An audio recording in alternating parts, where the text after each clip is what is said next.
Women in the United States and in Western Europe are the freest and most liberated in human history. In many ways, they are not merely doing as well as men, they are doing better.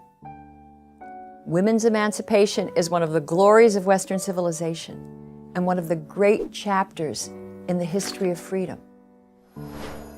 So why then are those in the women's movement, such as the leaders and members of activist groups like the National Organization for Women, the professors in women's studies departments at our colleges, and many women in the media, why are they still so dissatisfied?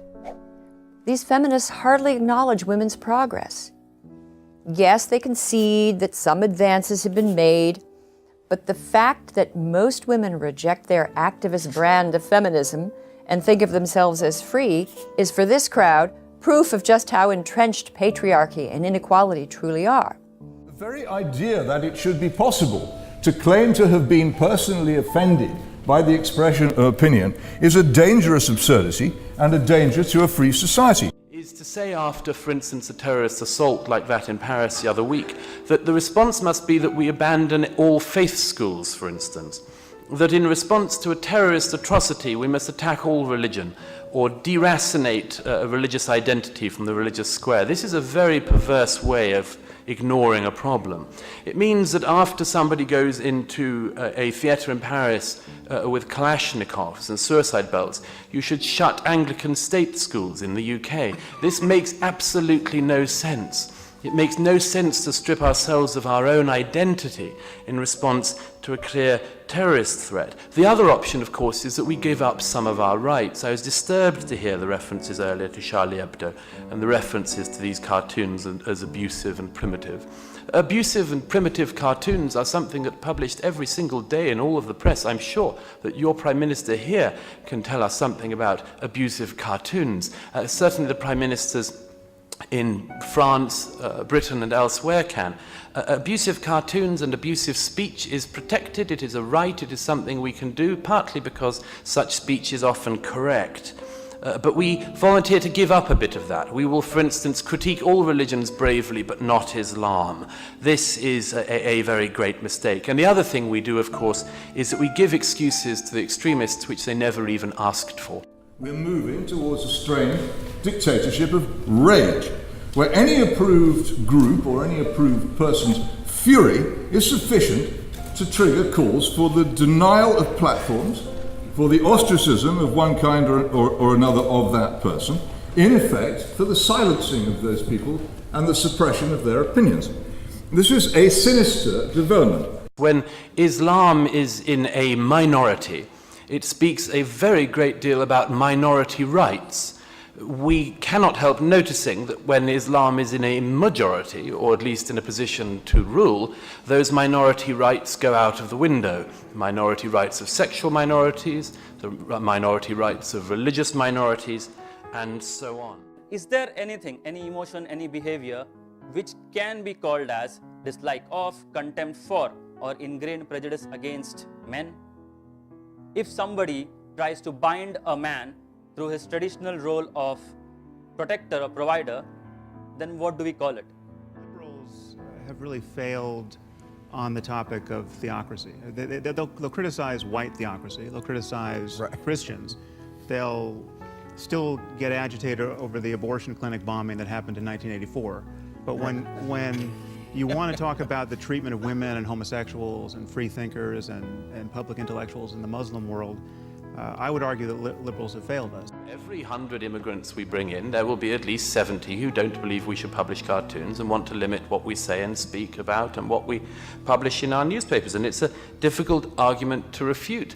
Angela Merkel, I gather in recent days, has been in touch with the Israeli government to try to find out how the Israelis have absorbed so many people into their society so successfully in recent decades. Of course, one of the reasons why they've been able to do that is because the people coming to Israel are Jewish. It may well come as a great shock to Angela Merkel that the 1 million people she's let into her country this year are not all German Lutherans.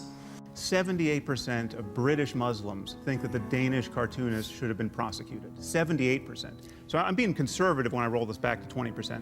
But outside of that circle, you have conservative Muslims who can honestly look at ISIS and say that does not represent us, that we're horrified by that, but they hold views about human rights and about women, about homosexuals that are deeply troubling. So these are not Islamists, they're not jihadists, but those views are anathema to ours. But they also keep women and homosexuals immiserated in these cultures, and we have to empower the true reformers in the Muslim world to change it. And lying about the link between doctrine and behavior is not going to do that. For the first time in U.S. history, our sons will have less education than their dads. If we take this worldwide, the UN found this year that boys have fallen behind girls in every single one of the 70 developed nations.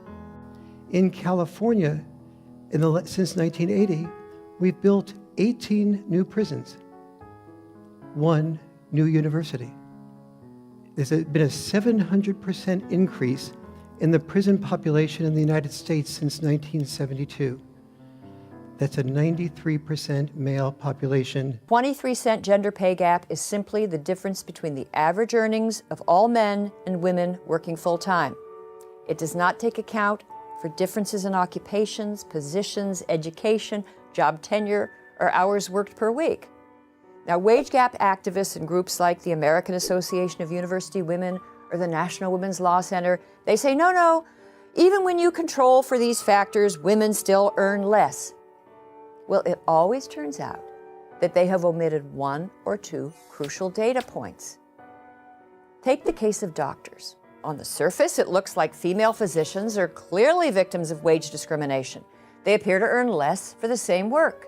But dig a little deeper beneath the surface, and you find that women are far more likely than men to enter lower-paying specialties like pediatrics or family medicine than higher-paying cardiology or anesthesiology.